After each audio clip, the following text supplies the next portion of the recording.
The Bellmont Inn stood like a stubborn relic against the passage of time. Built in 1904 on the edge of a crumbling seaside town in Maine, it was a place of whispered legends and hushed warnings. Its weathered facade, with peeling white paint and sagging balconies, looked almost picturesque from a distance, like the perfect coastal retreat. But those who lived in the area knew better. They knew the stories. They knew the hour. The number 3:17 a.m. was more than just a time on the clock in Bellmont folklore.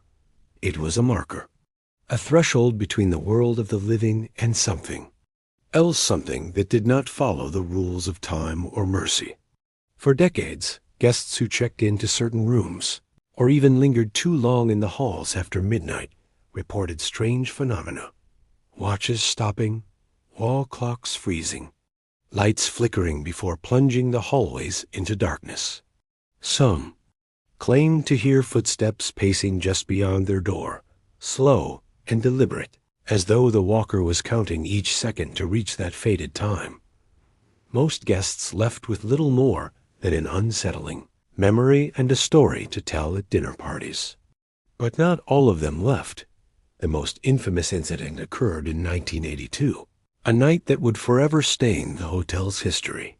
An entire floor, the third, was sealed off after what newspapers called a tragic accident, but what locals referred to as the night the Bellmont claimed its own. 9 guests, all staying on the third floor, were found dead before sunrise. Some were in their beds. Others were in the hallway. There were no signs of struggle, no evidence of intruders, and no clear cause of death. Their expressions frozen. In horror were the only clue that something unspeakable had happened. The police could not explain it. The hotel could not recover from it. And the locals did not want to. Room 307, at the far end of the third floor, was the epicenter of the tragedy. Its door was bolted shut the following morning, and it has not been opened since, not officially, at least. Staff spoke of strange noises from within, even when the room had been empty for years. A low, steady hum, like the sound of air thickening. Some claimed to hear faint music, the scratchy melody of an old gramophone. Others swore they saw shadows moving behind the curtains, though the window had been boarded from the inside. Despite, or perhaps because of its dark reputation, the Bellmont Inn remained in business. Over the years, it catered to a particular type of guest: travelers who sought the thrill of sleeping in a haunted hotel, skeptics eager to disprove the legends, and investigators armed with EMF meters and infrared cameras. The owners leaned into the mystique, advertising the building's haunted charm while avoiding direct mention of the events on the third floor. No one was permitted to stay up there, but that didn't stop people from trying. By 2023, the Bellmont had become a kind of pilgrimage site for ghost hunters. The building's plumbing groaned like an old ship. Its corridors seemed to stretch unnaturally long in the dim light, and the salt-stained windows distorted the view of the Atlantic into a swirling blur. Even in the height of summer, the air inside carried a chill. Guests often remarked that it felt like the place was waiting for something or someone. The staff had their own rituals to keep the peace. The night clerk, an older man named Morris, carried an old brass pocket watch that he checked compulsively after midnight. He claimed it was the only clock in the building that never stopped, no matter what happened. Housekeepers refused to linger. On the stairwell between the second and third floors, where a draft blew upward even on windless days. And every night, just before 3 a.m., the hotel's power system gave a faint shudder, as though bracing itself. For most guests, the Bellmont's oddities were little more than unsettling curiosities. But every so often, someone would report something more serious: visions. They'd wake to find a figure standing at the foot of their bed, unmoving and silent. Or they'd dream of drowning, their lungs burning as icy water filled them, only to wake gasping for air in a perfectly dry room. A few claimed they'd stepped out into the hallway during a blackout and seen the walls ripple as if the entire floor were breathing. And always, the clock read 3:17 a.m. when it happened.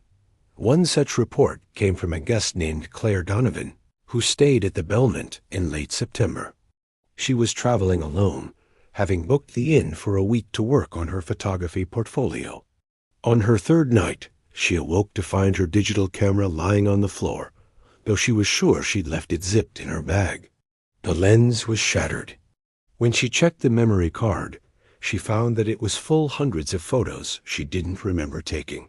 All of them were time-stamped between 3:14 and 3:17 a.m. Most were blurry, streaks of light and shadow, but a handful were disturbingly clear. One showed a man in a dark suit standing in the hallway outside her room. Another showed the same man, now inside her room, standing over her bed. The last photo was just a close-up of a clock, its hands frozen at exactly 3:17. Claire checked.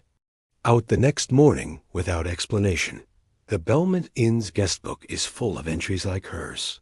Some are brief, just a date and a scribbled note, never coming back. Others are long, rambling accounts of sensations and sightings. The hotel's owner, a reclusive woman named Margaret Bellmont, never comments on these stories. She rarely appears in public at all, content to manage the property from her private residence in the West Wing.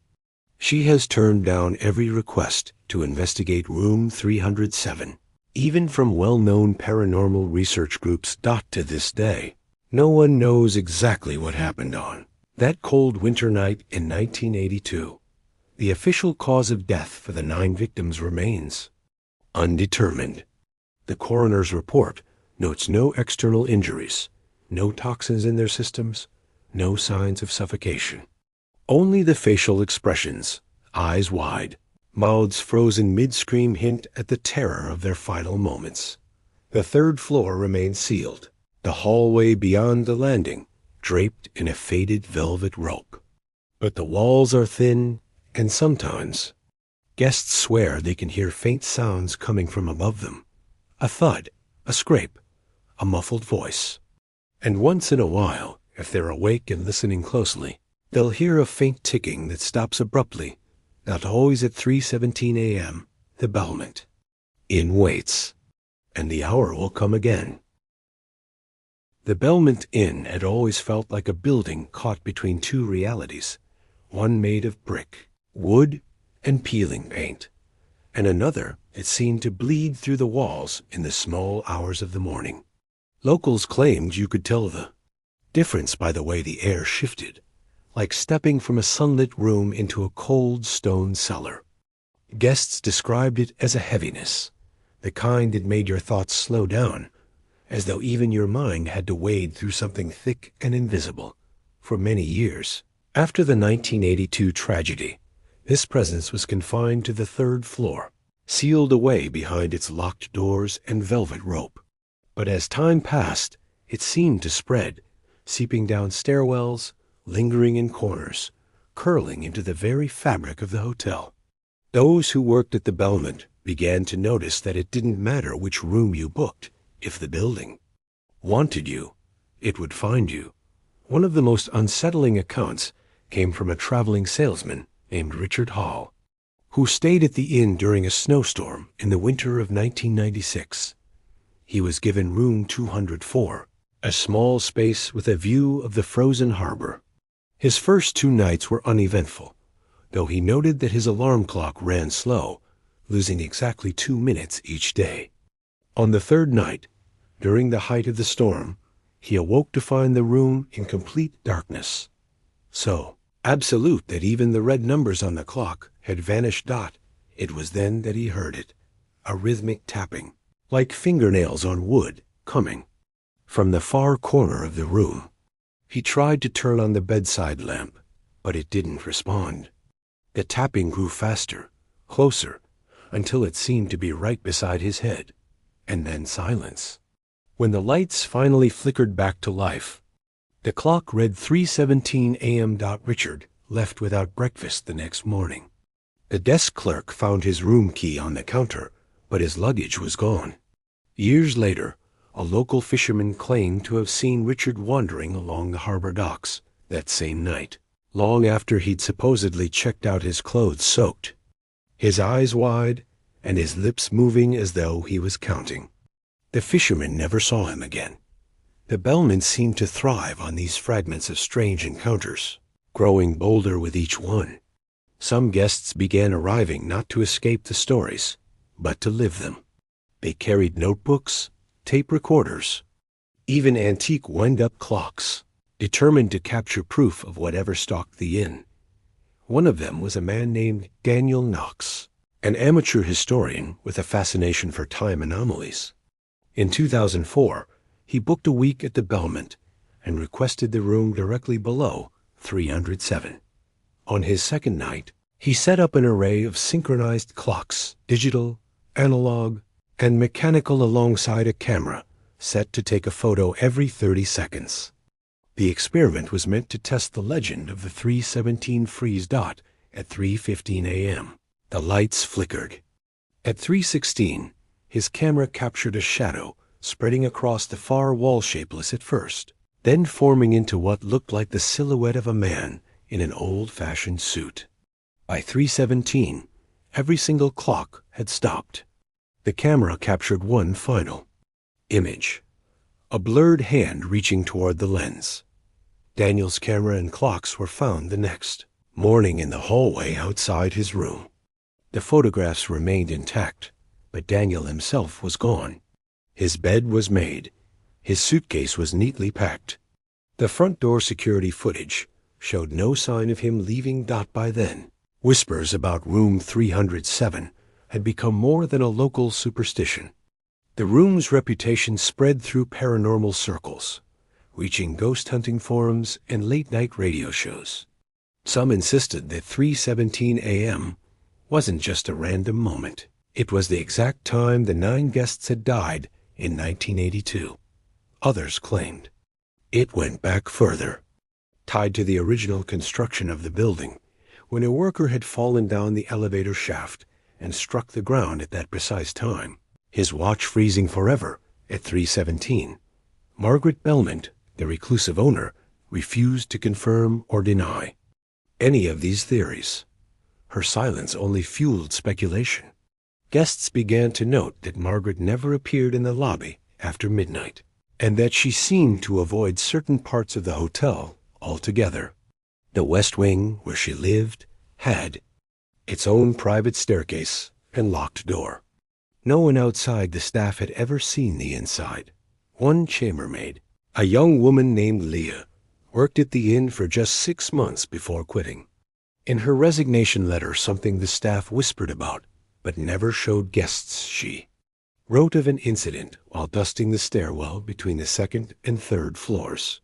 She'd been alone, or so she thought, when she felt someone walk past her from behind, brushing her shoulder. The air grew icy cold, and the light dimmed as though a shadow had passed over the sun. She turned to see a man standing halfway up the stairs above her, his back to her. He was dressed in a dark suit, with a narrow frame and hair slicked back in an outdated style. She called out, assuming he was a guest, but he didn't respond. He didn't move at all until the hallway clock at the far end of the landing chimed once. At that sound, the man began to walk up the stairs toward the 3rd floor. But with each step, his figure seemed to fade, until by the time he reached the top, there was nothing left. Leah checked her watch. It read 3:17 a.m., the Bellmont's power system, ancient and unpredictable, often groaned under the strain of the coastal weather. But the outages that occurred near 3:17 a.m. seemed different. They were too precise. Guests would report lights dying in sequence, first the hallway sconces, then the bedside lamps, then the soft glow from the exit signs, until the darkness was complete. And in that darkness, some swore they could hear the building breathe. The usual creaks and sighs of old wood, but a slow, deep inhale, followed by a long, deliberate exhale, as though the inn itself was alive and aware of them. Those who heard it often claimed they also felt something else, a shift in the air pressure, like the stillness before a storm, and an overwhelming sensation of being watched. By now, the staff had learned to keep their distance from certain rooms, especially those in line with room 307. Even without direct access to the third floor, its influence seemed to drip downward like water through cracks. Some of the mirrors on the second floor warped over time, bending reflections just slightly enough to be wrong. One guest reported looking into the mirror above her dresser and seeing herself asleep in bed in the background, even though she was wide awake. No one could explain why the phenomena were always linked to that exact time. A few historians tried. They dug into old ship records, property deeds, and police reports, searching for anything that tied 3:17 a.m. to a historical event. The closest they came was a 1911 account of a schooner wreck just offshore. Survivors claimed the ship had struck the rocks in dense fog, and that their pocket watches had all stopped at 3:17. The Bellmont, barely 7 years old at the time, had served as a makeshift shelter for the survivors. But others believed the truth was far darker, that the Bellmont was built on a point where time itself faltered, a fracture that could never be repaired. And if that was true, then 3:17 a.m. was not the cause, but the symptom the moment the fracture opened just wide enough for something to slip through. The guests kept coming. The stories kept piling up. And every so often, someone didn't check out. And yet, the locked door of room 307 remained untouched, as though waiting for someone foolish enough or desperate enough to open it. By the mid-2000s, the Bellmont Inn's reputation was no longer a curiosity. It was a brand. Paranormal tourism websites listed it among America's most haunted hotels, ranking it alongside century-old asylums and derelict prisons. Documentarians arrived with bulky cameras, setting up interviews with staff and townspeople, but leaving with far less than they'd hoped. Whatever stirred inside the Bellmont didn't seem to respond well to staged theatrics. It preferred the quiet, the unguarded moment when no one was ready. And yet, the events tied to 3:17 a.m. only seemed to grow more intense. The guests most affected by it rarely spoke on camera, but their accounts written in online forums or whispered in dimly lit diners were more chilling than any dramatized reenactment. They spoke of dreams so vivid they left physical marks, bruises shaped like fingers around their wrists, the taste of salt water in their mouths, strands of long black hair on their pillows that did not belong to them. They described hearing a voice low, male, and patient counting slowly upward in a language they could not place. The most infamous of these cases involved a pair of travel vloggers, Sean and Marissa, who checked into the Bellmont in 2011 while filming a series on haunted getaways. They stayed in room 212, directly beneath the boarded-up 307, and set up night vision cameras in both the bedroom and the hallway outside their door. The first 2 nights yielded nothing but the usual creaks and groans of an old building. But on the 3rd night, their footage changed. At precisely 3:14 a.m., the hallway camera recorded the lights dimming in a perfect sequence, traveling away from the lens toward the far end of the hall. 3 minutes later, the feed froze. Not cut to static, not shut off, just froze. In the final frame, a tall, thin shadow could be seen at the far end of the corridor, facing the camera, its outline faint but unmistakably human. Inside their room, the second camera captured something stranger. At 3:16 a.m., Marissa sat bolt upright in bed, her eyes wide open but unfocused, as if sleepwalking. She whispered something, too softly for the microphone to catch, and turned to face the wall. Sean remained asleep beside her. A faint knocking. Began 3 knocks, then a pause, then 3 more. Marissa slowly rose from the bed and walked to the corner, standing with her face toward it. UNMOVING.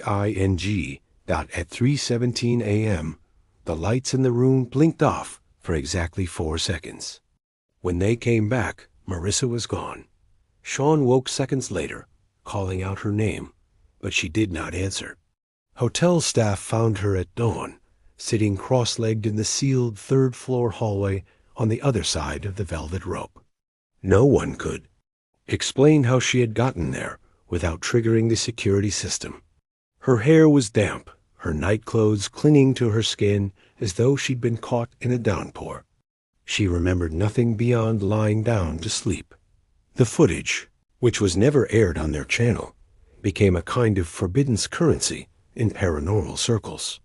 Grainy clips, allegedly taken from the original recording, would surface online before being deleted. Skeptics called them hoaxes. Believers insisted no human could fake the stillness in Marissa's eyes. While outsiders obsessed over the third floor, the people who had lived in the town their whole lives knew the Bellmont's shadow reached further back than as 1982. Some pointed to a pattern, small, unexplained tragedies scattered across the decades, each with subtle links to the inn. A fisherman who drowned just offshore in 1959 was seen by another guest standing on the balcony of room 307 the night before his death. A maid in 1937 fell to her death down the main staircase after claiming she'd been summoned upstairs in the middle of the night. An entry in the 1924 guest book, written in shaky script, read simply, "It stopped again. 3:17. We are not alone here."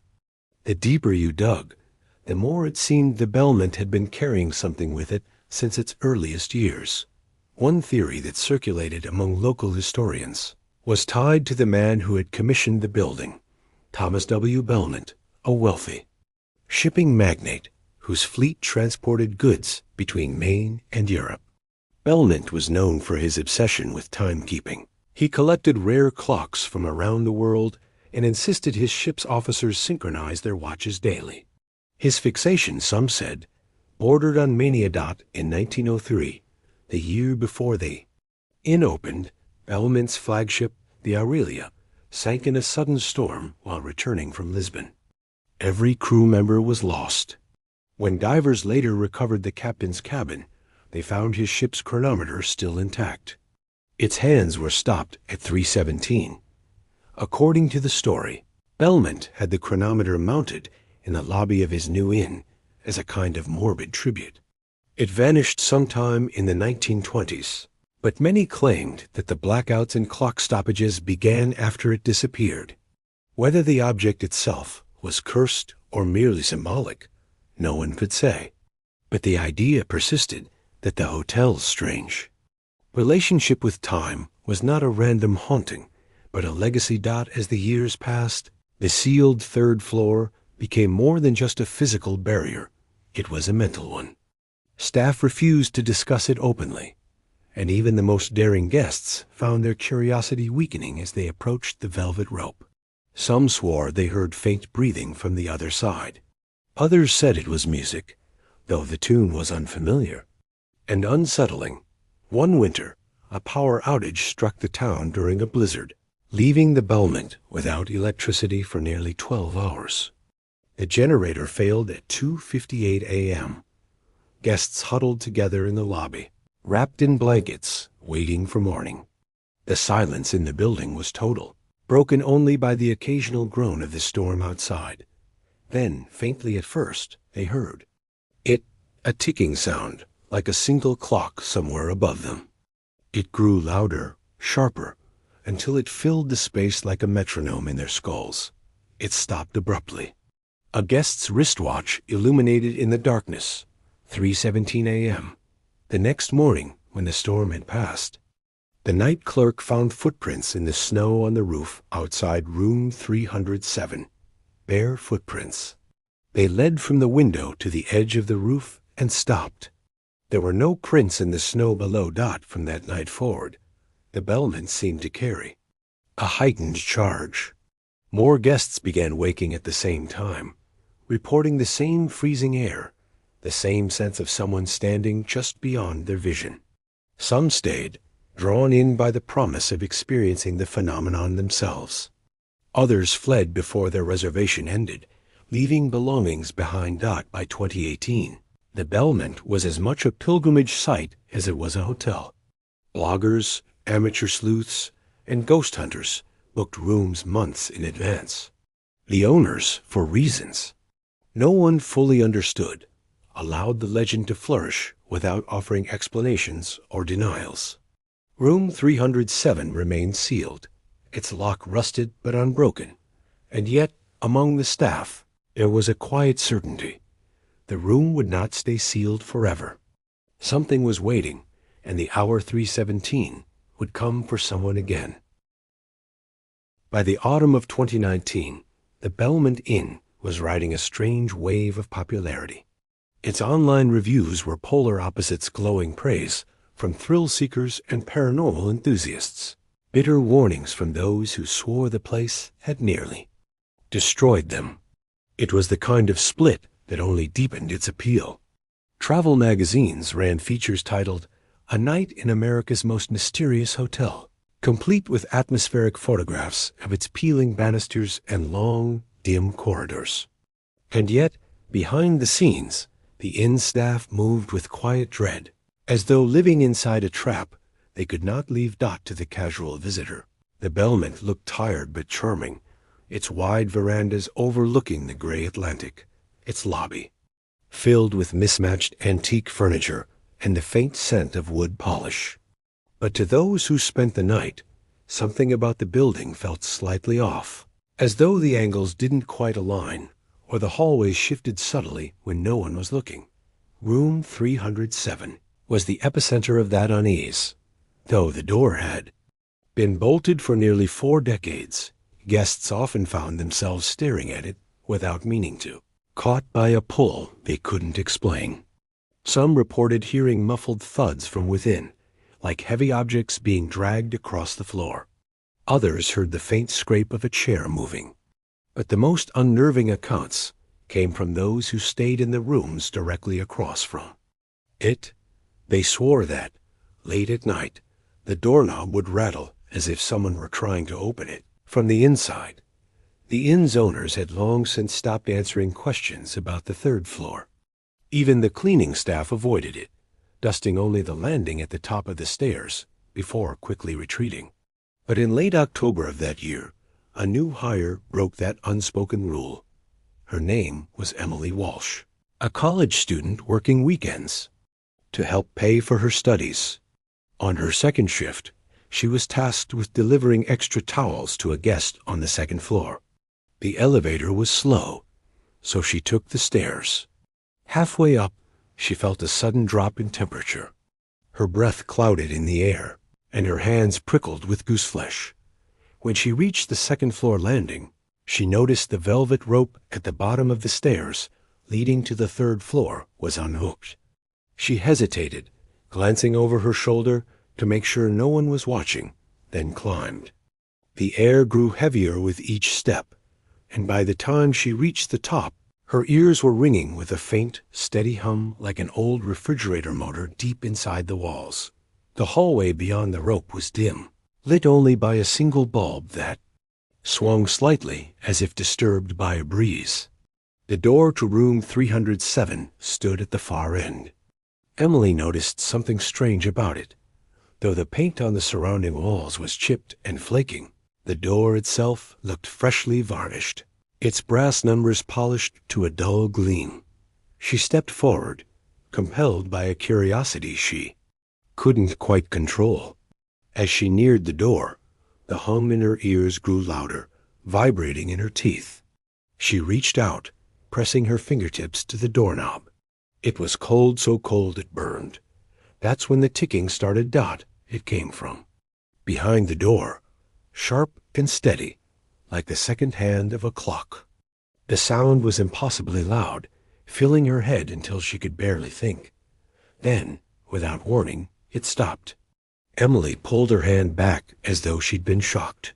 She glanced at her watch, 3:17 a.m. The next thing she remembered was standing at the front desk in the lobby, the towel still in her arms, her supervisor asking why she looked so pale. She couldn't explain how she'd gotten back downstairs, and when she checked her phone later, she realized nearly an hour had passed since she'd gone upstairs. Emily didn't return to work after that weekend. Her story joined dozens of others, each adding to the Bellmont's uneasy legend. And yet, something about her account unsettled the longtime staff more than most. Perhaps it was the detail about the humming sound, something only a handful of people had ever mentioned, all of whom had been on the third floor at 3:17 a.m. That winter, the incidents began to escalate. Guests reported longer blackouts, some lasting nearly a full minute. A man in room 305 claimed he'd been woken by the sensation of someone standing over him, only to open his eyes and see a figure leaning so close their faces nearly touched. The figure dissolved into darkness when the lights returned, but the air in the room stayed icy cold for hours. The inn's night clerk, Morris, had his own unnerving experience just after the New Year. Making his rounds at 2:45 a.m., he passed the elevator doors on the second floor and heard them creak open. The elevator, ancient and temperamental, often stalled, but this time the doors slid wide without the sound of machinery. Inside was only darkness. Then, from within that darkness, a faint, rhythmic tapping began. Morris stepped back, his pocket, watch clutched in his hand. The tapping grew louder, sharper, until it matched the pace of a ticking clock. The sound stopped abruptly, and Morris, against every instinct, glanced at his watch. 3:17 a.m., when the lights in the elevator flickered. Back to life, the interior was empty. But the brass floor indicator above the doors showed the car had come down from the third floor. It was after that incident that whispers began circulating among the staff, rumors that the third floor was no longer entirely sealed. Someone or something was moving between its rooms. One February night, during a rare lull in bookings, the Bellmont hosted only 4 guests. 2 of them, a retired couple from Vermont, were staying in room 301. Around 3:15 a.m., they awoke to the sound of a door opening somewhere down the hall. Footsteps followed, slow, deliberate, and strangely heavy, as though whoever walked was dragging something behind them. The steps drew closer, stopping directly outside their door. They lay frozen in bed, listening as the doorknob rattled once, twice, then fell still. The silence that followed was worse than the noise. Then came 3 soft knocks, evenly spaced, before the sound of retreating footsteps. The couple did not open their door until morning. When they did, they found wet footprints, leading from room 307 to the stairwell. Bare footprints. These events marked a turning point. Whatever had been confined to 3:17 a.m. on the third floor now seemed to roam freely through the building. The blackouts sometimes occurred earlier, as if the hour itself were stretching. The ticking sound, once a rare detail, began to be reported. More often, in more places. The staff grew quieter, their movements more deliberate, as though hoping not to attract attention. Some believed the cause lay in the room's sealed door, its containment weakening over time. Others feared it was something larger, that the Bellmont's connection to 3:17 a.m. had been building towards something inevitable. No one knew what it was waiting for. But every guest, no matter how skeptical, left with the same impression that the Bellmont Inn was not simply haunted. It was watching, counting, waiting for the moment when time itself would once again stop dead. And when it did, there was little doubt it would be room 307 that opened first. By the time spring crept back to the New England coastline, the Bellmont Inn was beginning to feel like a wound that refused to close. From the outside, its white clapboard siding still caught the morning sun in an almost picturesque way, and the salty air off the Atlantic gave it the sort of weathered charm that travel bloggers adored. But inside, the building seemed heavier, as though its timbers had absorbed decades of whispered dread and were slowly buckling under the weight. Pattern was still there, the frozen clocks, the blackouts, the oppressive silence before the lights returned. But something had changed. The phenomenon was bleeding outward, stretching beyond the exact minute of 3:17 a.m. Staff reported seeing the numbers 317 in other places. A total on a guest's receipt, the number painted on a supply crate in the basement, even a weather report forecasting a temperature drop to exactly 31.7 degrees. It was as if the inn had grown impatient, forcing its signature onto the world beyond the locked door of room 307. The new owners, an investment group who had purchased the Bellmont in 2017, were thrilled by the publicity. They leaned into the macabre reputation, hosting ghost weekends and paranormal tours. The staff, however, grew increasingly uneasy. The tours avoided the third floor entirely. Of course, though a few guests inevitably tried to slip away and explore. Most came back quickly, pale and unsteady, unable to explain why their hands shook. The unlucky ones didn't come back right away at all. It was late April when one such guest, a man in his 50s named Harold Barnes, vanished for over an hour. He had joined a Saturday night tour, walking with the group as they listened to stories about the Bellmont's infamous past. But somewhere near the second floor landing, he slipped away. The guide assumed he'd gone to the restroom. Harold didn't return until nearly midnight. He emerged from the stairwell leading to the third floor, his face slack and expressionless. His shoes and the cuffs of his jeans were wet, though it hadn't rained in days. When asked where he'd been, he gave no answer, just walked past the guide and out the front doors into the night air. He checked out before dawn without saying a word, leaving behind his suitcase and all of his clothes. Housekeeping later found something in the pocket of the coat he'd left behind. A small, rusted key with a brass tag stamped simply with the number 307. No one knew how he could have obtained it. The only known key to room 307 had been locked in the manager's office for decades. Or so everyone thought. In the weeks that followed, the number of reported encounters increased sharply. Guests claimed to hear the sound of running water behind the door of 307, as though a bath had been left to overflow. Others described a smell of sharp, metallic tang like iron spreading down the hall. One evening, a couple from Ohio checked into room 305. They lasted one night. At precisely 3:17 a.m., they were woken by the sound of someone pounding on the wall.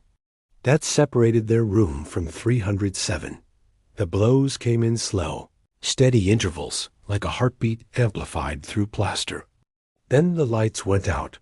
The man described lying in total darkness, unable to move, his limbs heavy and unresponsive. He could hear his partner breathing rapidly beside him, but neither could speak. Then, from the darkness beyond the wall, came the sound of a woman's voice, not whispering, not moaning, but screaming. The kind of scream that broke apart halfway through, raw and jagged. The lights flickered back on moments later, and they found themselves sitting upright in bed, both with bleeding scratches down their forearms. The wall between 305 and 307 was perfectly clean.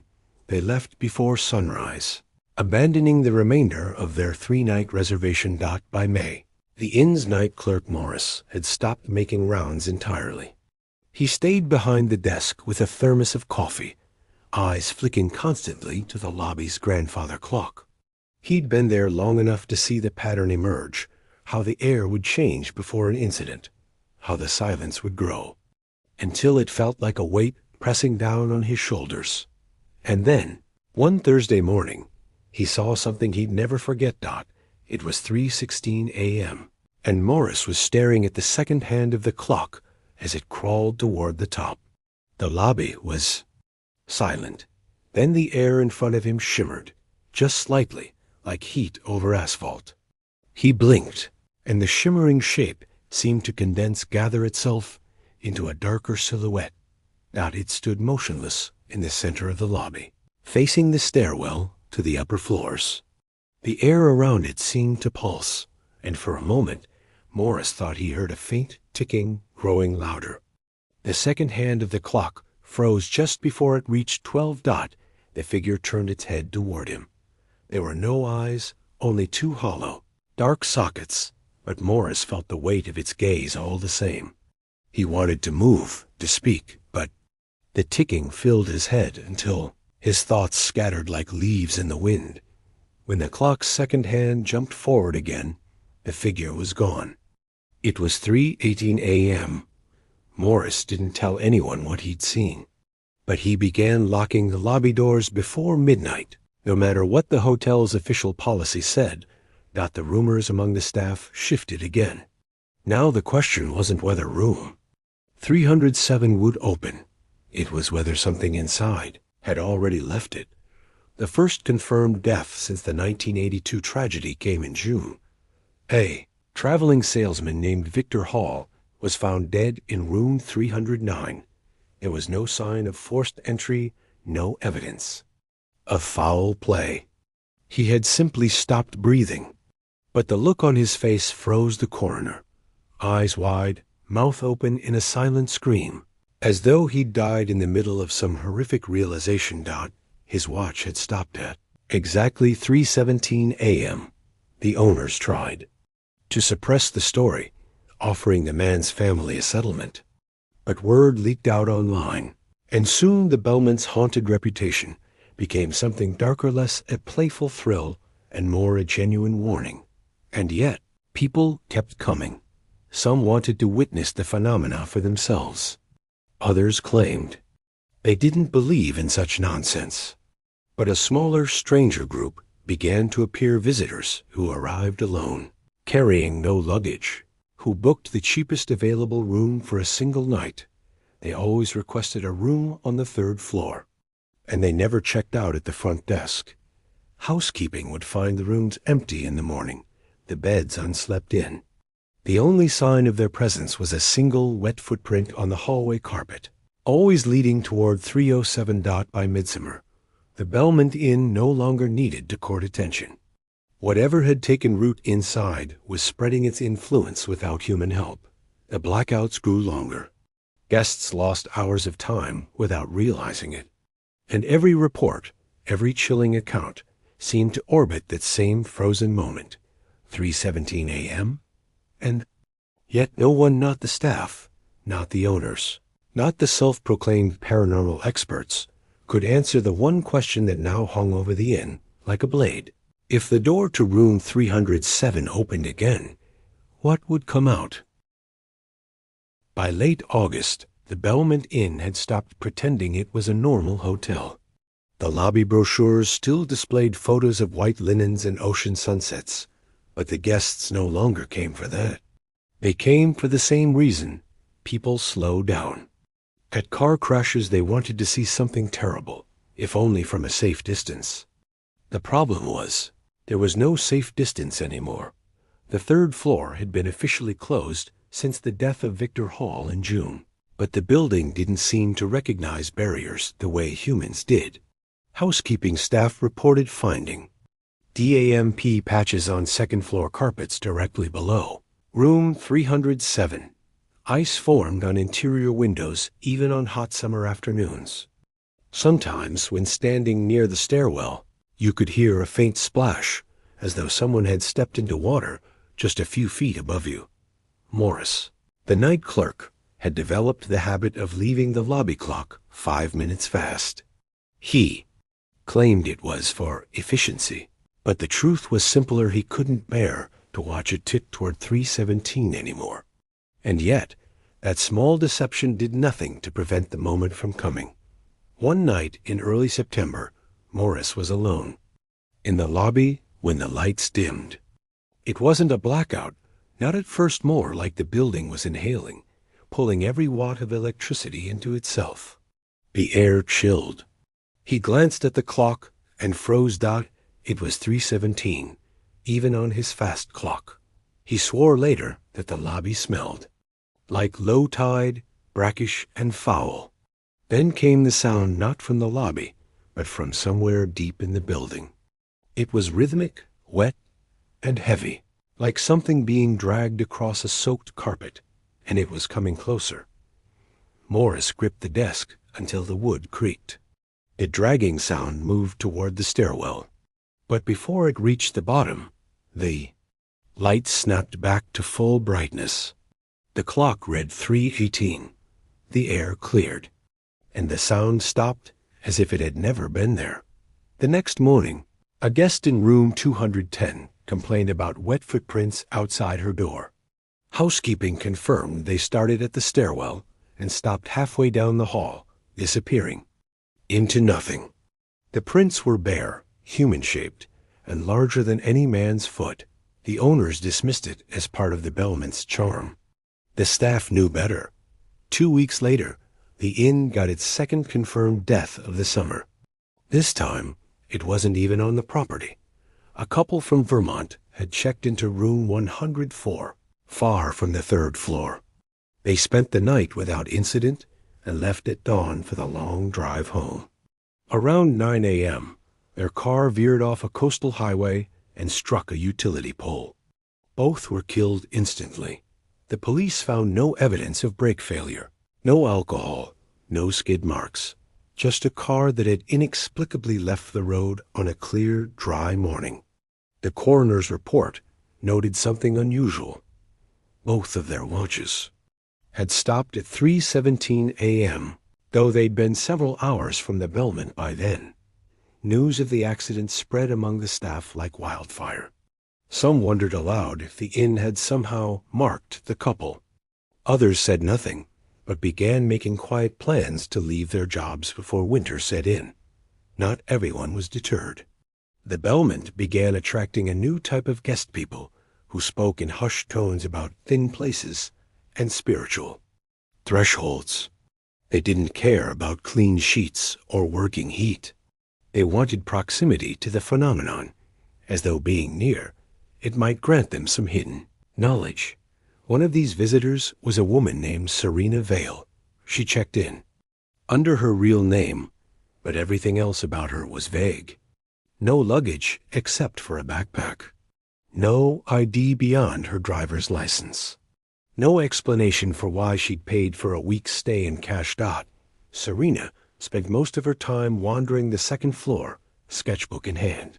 She would stand for long minutes in front of the stairwell to the third floor, drawing without looking up.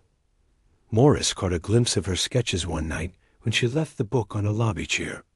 Every page was filled with the same image, a door. Room 307's door, sometimes with water seeping from beneath it, sometimes with shadowed hands pressed against the wood from inside, sometimes with the door slightly open, revealing nothing but a rectangle of darkness. By the fourth night, she had stopped sleeping altogether. At 3:17 a.m., Morris saw her standing at the bottom of the third-floor stairs, head tilted as though listening. He didn't approach her. He had learned by then that interfering could have unpredictable results. The next morning, she was gone. Her room was empty, bed unslept in. The only trace she left behind was her sketchbook, lying open on the pillow. The last drawing showed the door to 307 wide open. And this time, there was something inside, a tall, black shape, featureless except for two white, hollow eyes. The staff didn't report her disappearance to the police. By now, they understood the futility. People who vanished in connection to the Bellmont rarely came back. When they did, they weren't the same that October brought. Storms. The Atlantic churned with early nor'easters, and a constant wind seemed to pull at the inn's bones. On especially bad nights, the third floor groaned and rattled like a ship's hull in rough seas. One such night, the power failed entirely. Candles were lit in the lobby, and guests gathered in uneasy silence. Morris tried to keep them calm, But at 3:17 a.m., every candle flame went out at once. The darkness was not complete. There was a faint glow coming from the stairwell, a pale bluish light that seemed to pulse like a heartbeat. And from above came the sound of rushing water, as though the entire third floor had been submerged. The guests heard it too. A few backed away toward the doors, but no one moved to leave. Something about the sound rooted them in place. Then came the smell salt, metal, and something older. Like wood rotting in deep water, the light in the stairwell swelled brighter, and for just a moment it cast a shadow on the lobby wall. The shape was human in outline, but impossibly tall, with elongated arms that ended in dripping points. Light winked out. The rushing water ceased. When the candles were relit, the stairwell was dark and silent again. One guest vomited into a potted plant. Another wept openly. Morris simply excused himself and locked the office door behind him, sitting with his back to it until dawn. The Bellmont Inn was no longer a place where time stopped at 3:17 a.m. It was becoming something else entirely. Number was appearing more frequently, now in receipts, on room keys, in the total seconds of recorded phone calls. Staff began reporting dreams where they stood in knee-deep water, staring at a clock that had no hands, only the numbers 3:17. Some swore they heard faint knocking from inside the walls of their rooms at night. Others claimed to have seen their own reflections blink a fraction of a second too late in the bathroom mirror. And though no one dared to say it out loud, a sense of inevitability hung over the place. Whatever had been contained in room 307 for decades was no longer confined. It was exploring, testing, reaching farther each night. Soon, the third floor wouldn't need to open at all.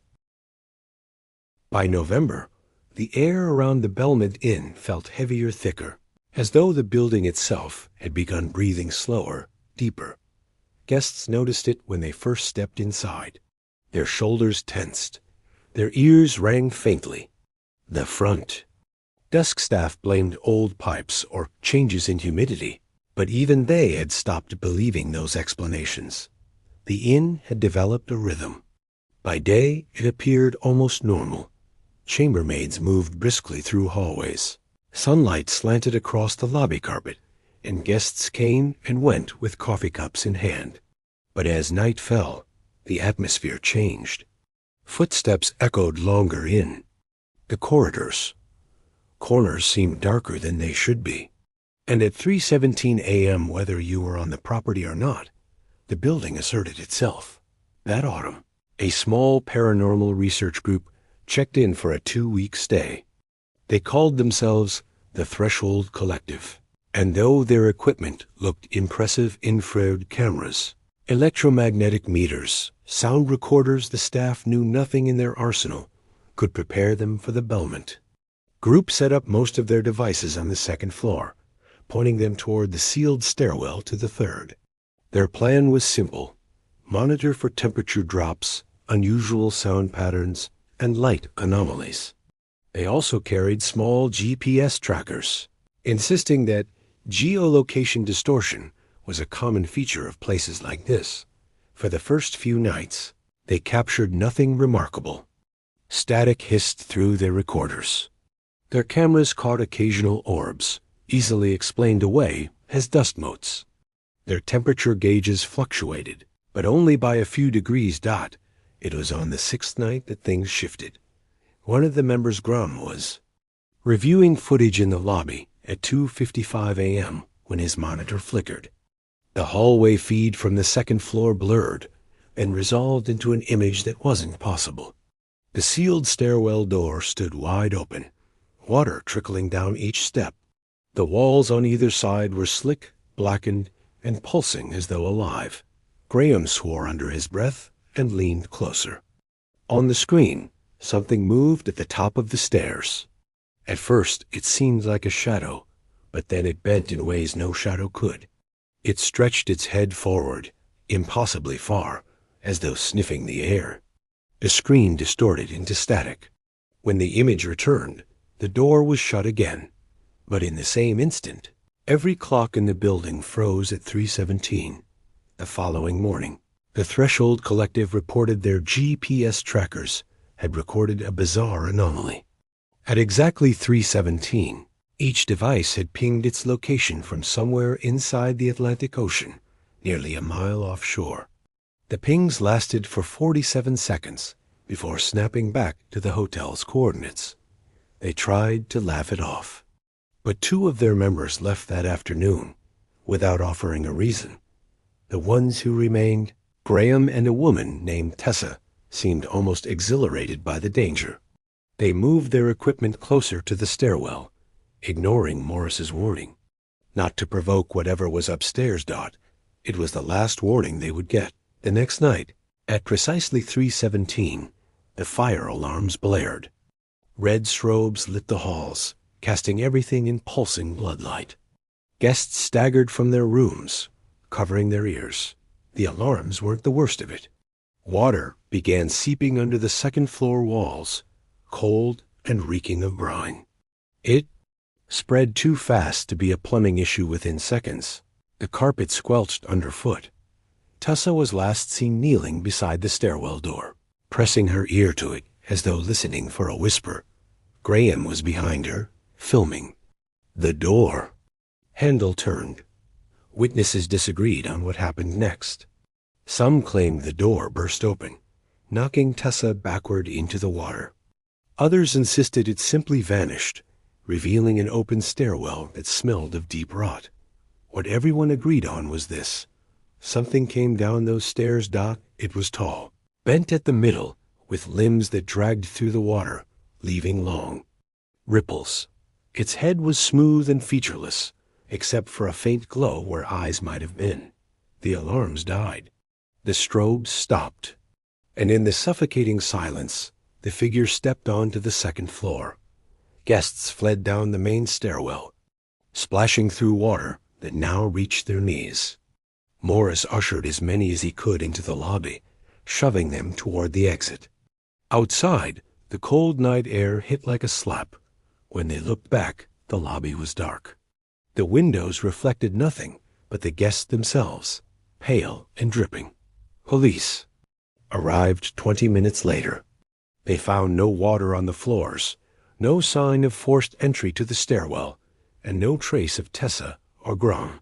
The remaining members of the Threshold Collective refused to give statements. They left the state before sunrise.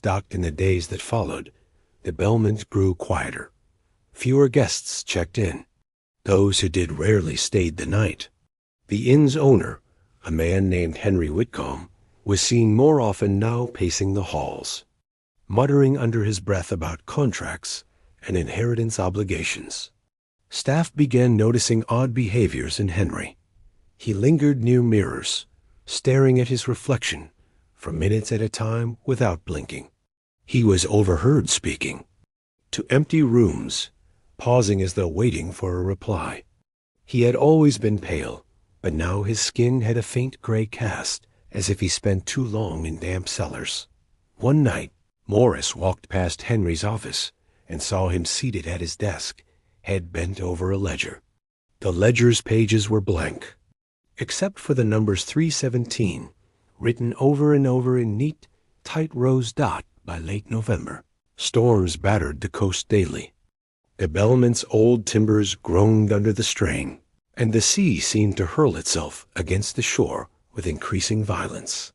Each time the wind rattled the windows, the guests flinched. Then came the night.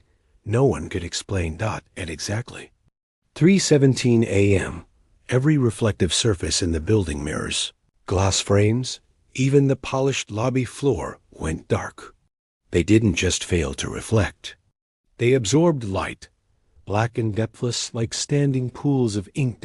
In the glass behind the front desk, Morris swore he saw movement, a crowd of people, pale and dripping, pressing their faces to the inside of the mirror.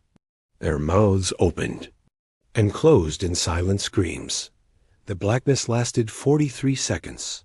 When it cleared, the glass was streaked with condensation from the inside.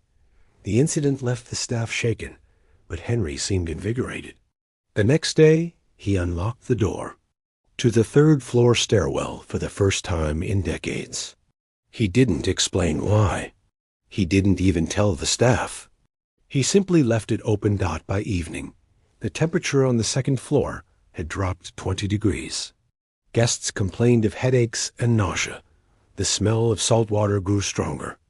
And upstairs, though no one admitted to going there, the faint sound of footsteps moved steadily back and forth along the hallway. Outside room 307. No one stayed in the building that night except Henry. The next morning, the stairwell door was shut again, but there was a trail of wet footprints leading from it to the lobby.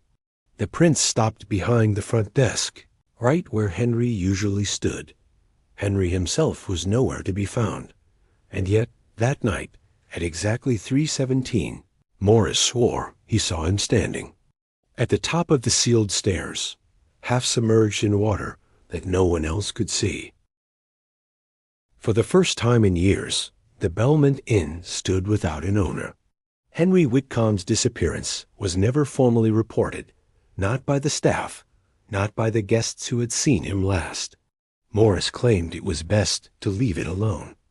Others whispered that calling the police would only bring more attention, and attention was something the Bellmont did not tolerate. The building seemed to know Henry was gone. The creaks in the floorboards shifted, the drafts moved differently, and the entire inn began to smell faintly of mildew and brine, even in rooms that had been kept meticulously clean. 3 days after Henry vanished, Morris found a note slipped under the front desk blotter. The paper was damp, its ink smudged, but the words were legible. Room 307 is open. The handwriting was Henry's. Morris didn't tell the staff. He simply locked the note in the safe and carried on with his work. But the atmosphere thickened after that. Light bulbs burned out faster. Guests complained of waking in the middle of the night to find water droplets clinging to their foreheads, as though someone had brushed their skin with wet fingertips.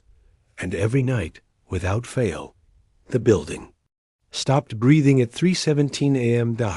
It was on the 5th night after Henry's disappearance that the incident occurred. The inn was only half full. November storms had kept most travelers away. Rain lashed the windows, and the wind moaned through the chimney flues. Morris was doing his rounds when he saw it. The stairwell door to the third floor was ajar again, swinging gently as though pushed by a slow, steady tide. There was no sound from beyond, no footsteps or voices, only the faint smell of salt water. Against his better judgment, he stepped closer.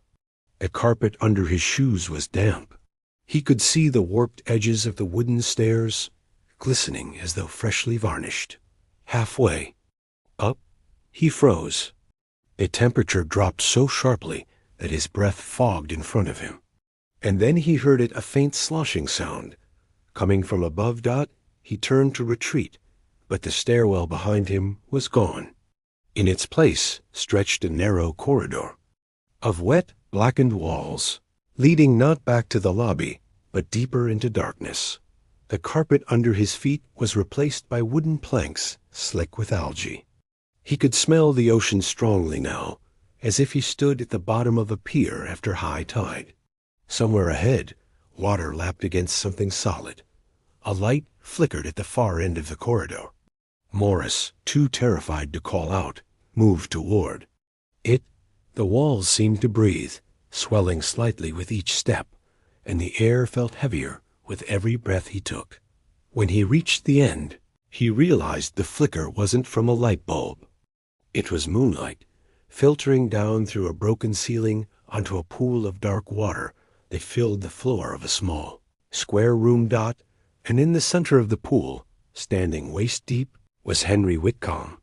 His skin was pale and waterlogged, like driftwood, left too long in the tide.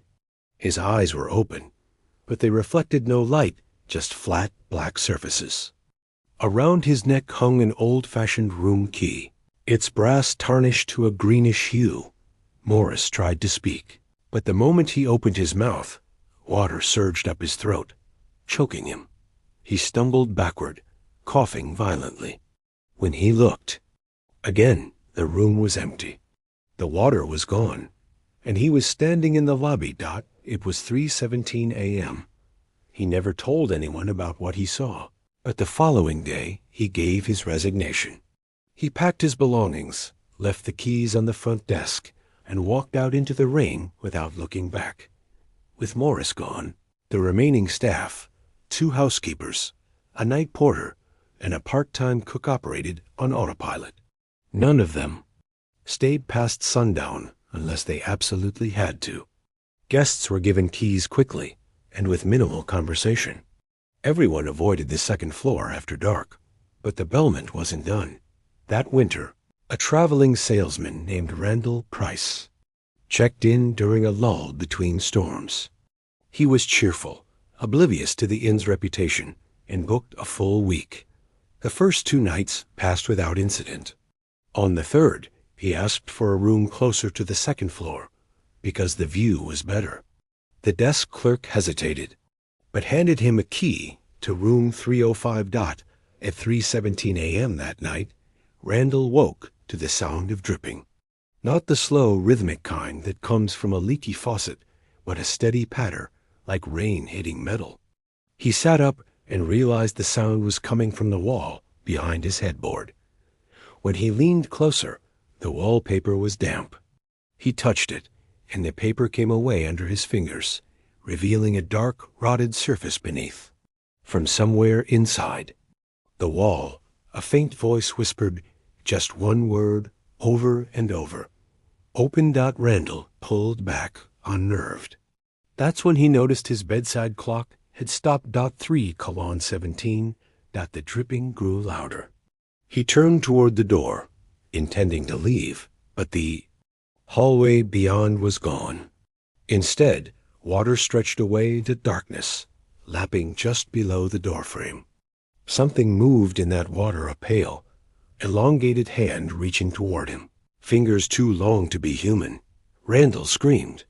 The next morning, his room was empty. His suitcase remained, neatly packed. His coat hung on the back of the chair. The bed was made, but the carpet was wet all the way to the door. The police filed him as a missing person. The staff filed him as another one. By now, locals avoided the Bellmont altogether. It was the sort of place you drove past without looking, directly at it. The windows always seemed too dark, even in daylight. The smell of the sea seemed stronger here than anywhere else in town, and it clung to your clothes long after you left. In January, a blizzard struck the coast, isolating the inn for 3 days. Only 3 guests were inside, a retired couple from upstate and a young woman traveling alone. On the second night of the storm, the power went out. The couple lit candles in their room. The young woman, restless, wandered into the lobby. She noticed something strange, the large grandfather clock that had stood by the front desk for decades had been pushed into the center of the room.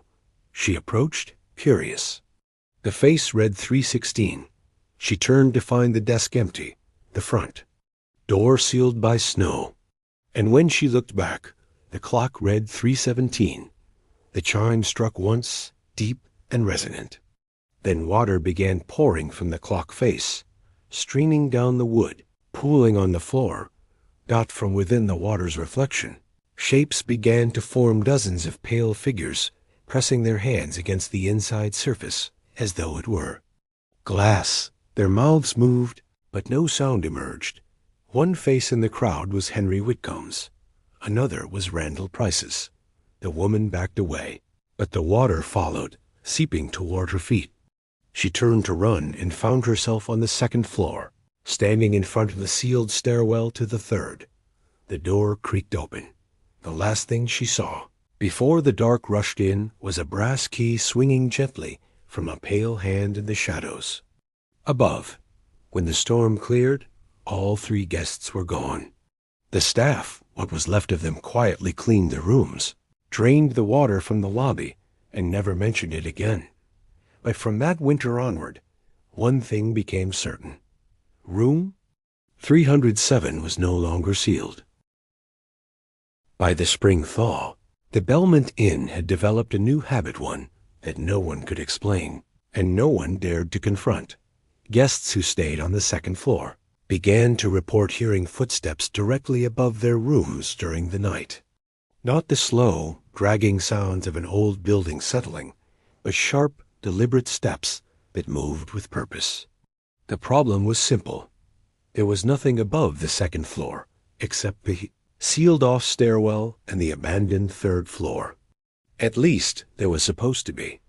One of the housekeepers, a thin woman named Althea, who had worked in the building for over 15 years, swore she saw light through the crack under the third-floor door one morning. A soft golden glow, the kind that came from oil lamps or candlelight, flickering gently. She told herself it was a reflection from the hallway window, but something about the smell briny, metallic, made her uneasy. 2 days later, the glow was gone, replaced by damp footprints leading from the third-floor door to the staircase.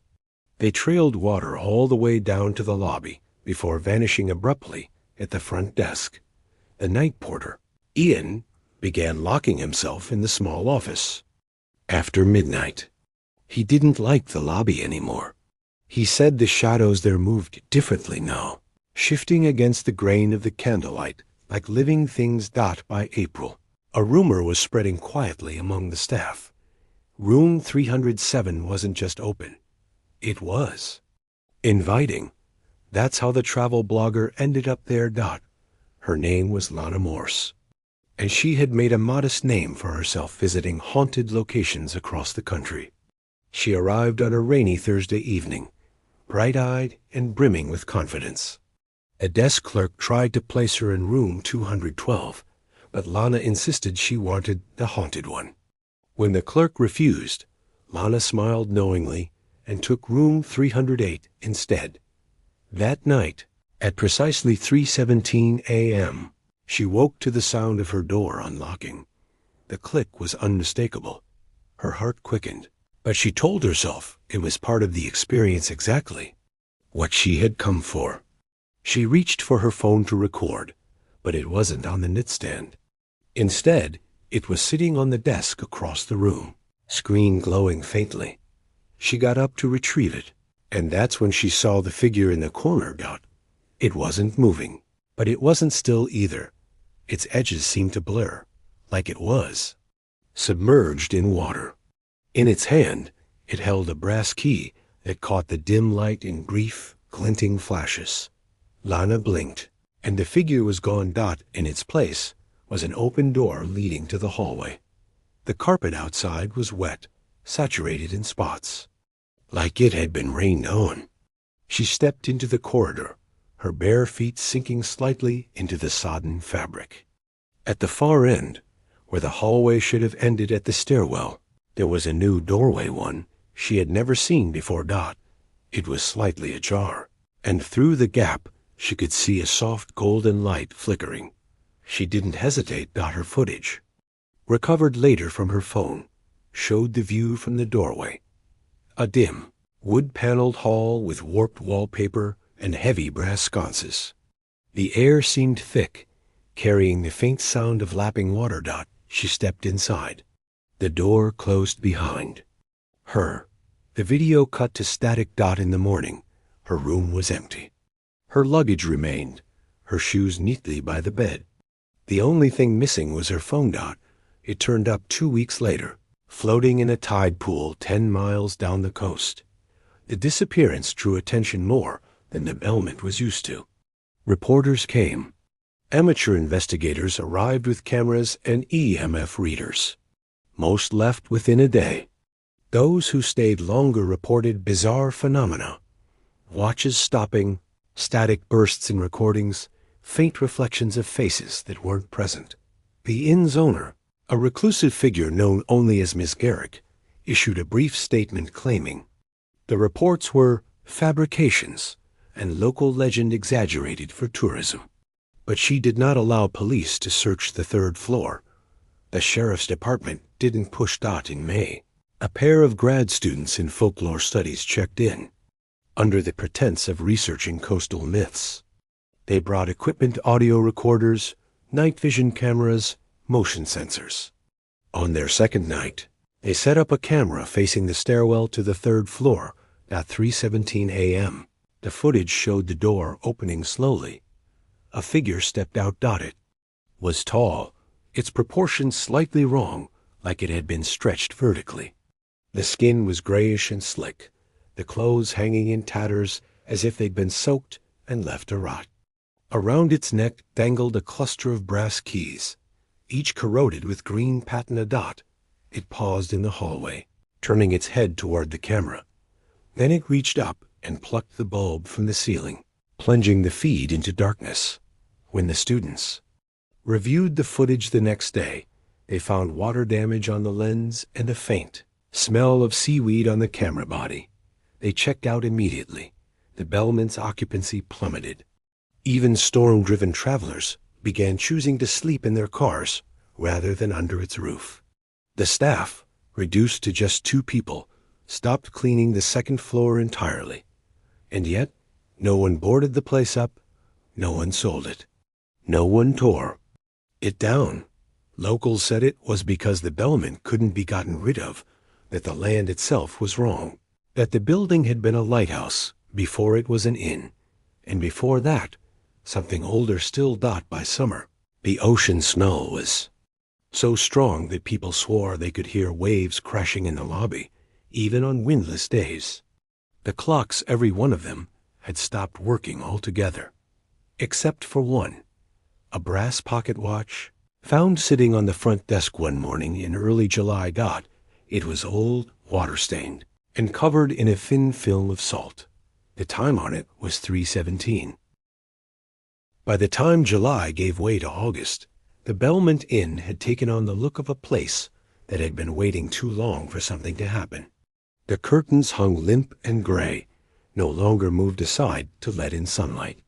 The wallpaper in the lobby had bubbled in spots as though water were trapped just beneath its surface.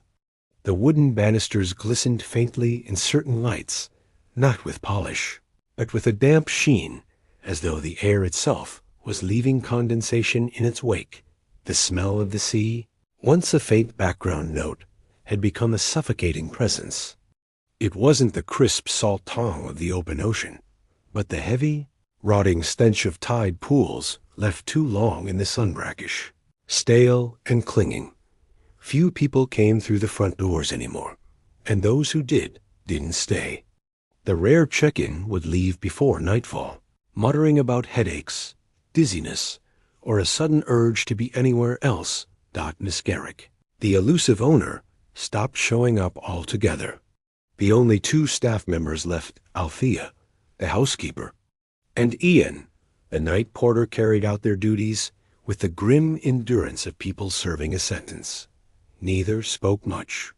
They had taken to avoiding certain corners of the building, moving quickly past darkened hallways as though the air. There was heavier. Then came the night of the first storm of the season.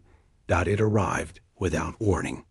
One moment the evening was calm, the sky painted with the pale streaks of late summer sunset.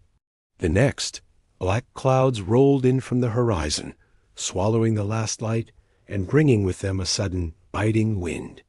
Rain slammed against the building in sheets, and the windows rattled in their frames. Ian, on the overnight shift, had been making his rounds when he heard it. The faint but deliberate chime of a clock. It was impossible. Every clock in the Bellmont had stopped months ago. The sound came again, echoing through the stairwell, the delicate strike of a bell marking the time. He followed it upward. The closer he got to the third floor, the louder it became. By the time he reached the sealed door, it was almost deafening, each chime vibrating through his bones. And then, abruptly, it stopped. When Ian turned to go back down, the hallway behind him was flooded. Water pooled across the carpet in an unbroken sheet, cold and dark, reflecting the light in wavering ripples. It came from nowhere, no burst pipe, no broken window. It simply was, and it was rising.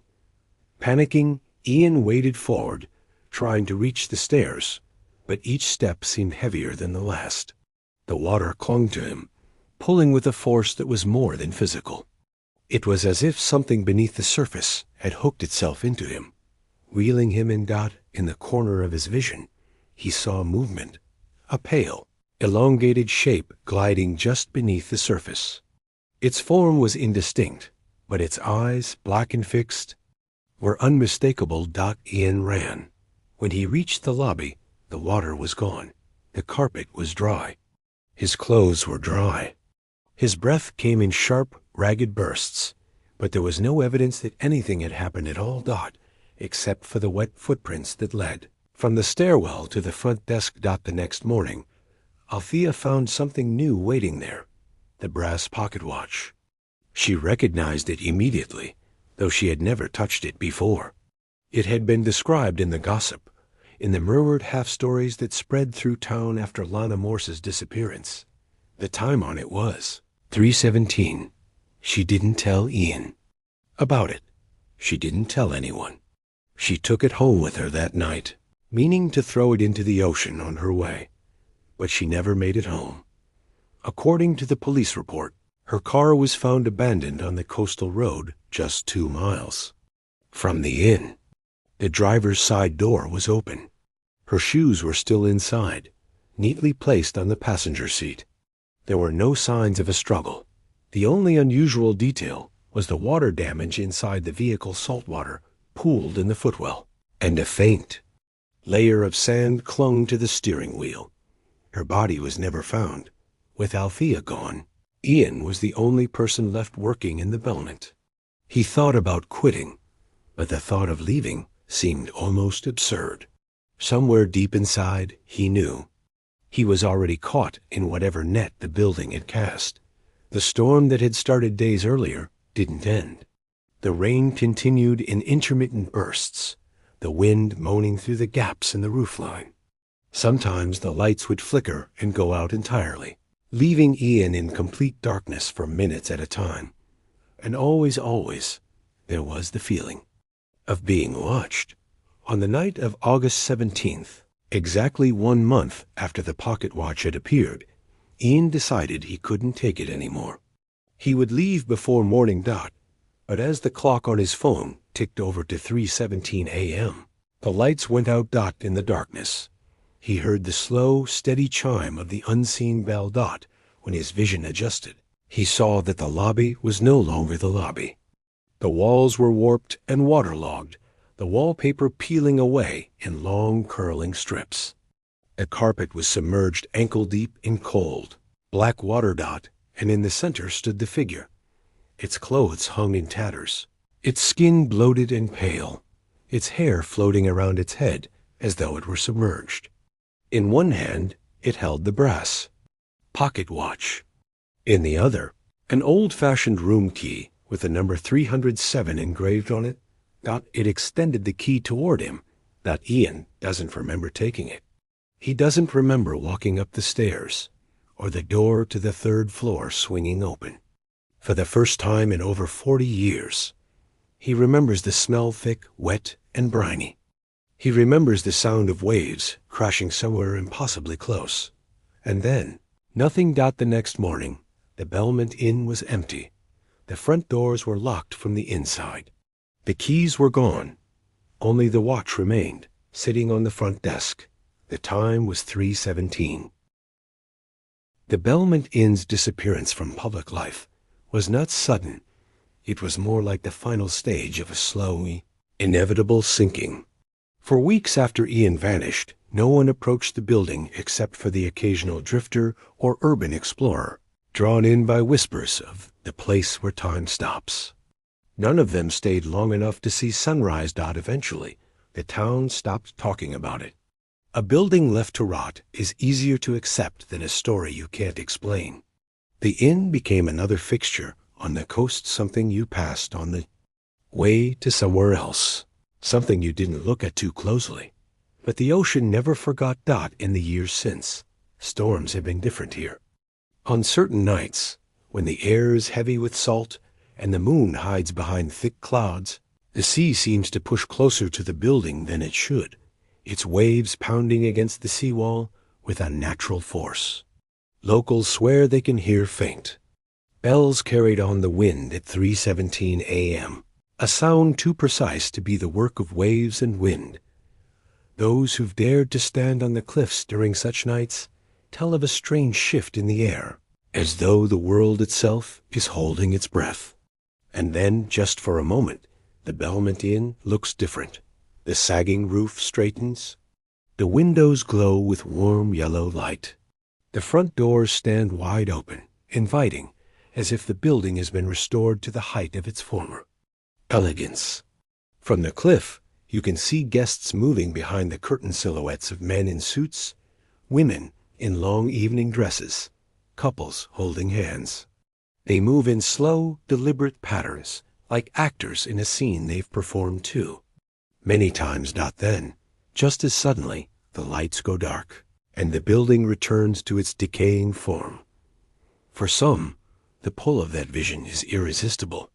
They climb down from the cliff, cross the overgrown garden path, and step inside, but none of them come back.